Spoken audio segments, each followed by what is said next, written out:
સુરતમાં દિવસે ને દિવસે શ્વાનોના હુમલાના બનાવમાં વધારો જોવા મળી રહ્યો છે। મહારાષ્ટ્રના વતની કાંતિલાલ ચંદ્રસિંહ પાવરાની 3 વર્ષની બાળકી પર શ્વાને હુમલો કર્યો હતો। હુમલામાં બાળકીની આંખ અને ગળાના ભાગે ગંભીર ઈજા પહોંચી હતી। તાત્કાલિક સારવાર માટે બાળકીને હોસ્પિટલ ખસેડવામાં આવી હતી। ગળાના ભાગે ગંભીર ઈજા હોવાના કારણે ટાંકા લેવામાં આવ્યા હોવાનું જાણવા મળ્યું છે। મહારાષ્ટ્રના વતની કાંતિલાલ ચંદ્રસિંહ પાવરાની 3 વર્ષની પુત્રી ઘર નજીક રમી રહી હતી ત્યારે અચાનક એક શ્વાને તેના પર હુમલો કરી દીધો હતો।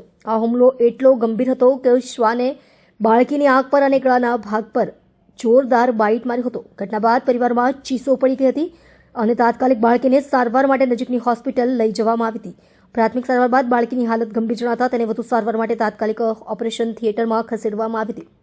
ગળાના ભાગ પર ગંભીર ઈજા થઈ હોવાના કારણે ડોક્ટરોની ટીમને ઇમરજન્સીમાં ટાંકા લગાવવા પડ્યા હતા। બાળકીની આંખમાં પણ ઈજા થઈ હોવાથી તેના પર વધુ ધ્યાન રાખવામાં આવી રહ્યું છે। આ ઘટનાએ ફરી એકવાર રખડતા શ્વાનોની વધતી વસ્તી અને તેના કારણે ઊભા થતા જોખમ અંગે ચિંતા વ્યક્ત કરાવી છે। સુરતમાં સ્થાનિક વહીવટી તંત્ર દ્વારા સમસ્યાના નિરાકરણ માટેના પ્રયાસો કરવામાં આવી રહ્યા હોવાનો દાવો કરવામાં આવે છે, પરંતુ આવી ઘટનાઓ સામે આવવાનું ચિંતાજનક રીતે ચાલુ જ છે। બાળકીના પિતા કાંતિલાલ ચંદ્રસિંહ પાવરાએ તંત્ર પાસે રખડતા શ્વાનો સામે તાત્કાલિક અસરકારક પગલાં લેવાની માંગ કરી છે। आपका नाम?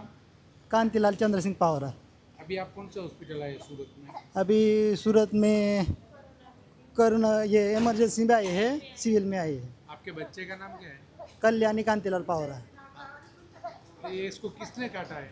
कुत्ते ने काट लिया है, कितने कुत्ते ने काटा है? एक ही कुत्ते ने कहाँ काटा, पे काटा था? वो घर में घर में। ये आँख पे काटा? आँख पे काटा है। कितने टाँके आए? वो तो ताकि ये मैं गिना नहीं, अभी तो हम थोड़ा दिक्कत में हैं। कब आए थे सिविल हॉस्पिटल में? वो 14 तारीख को आए थे। बच्चे की उम्र कितने साल? 3.5 बरस की, 3.5 बरस की।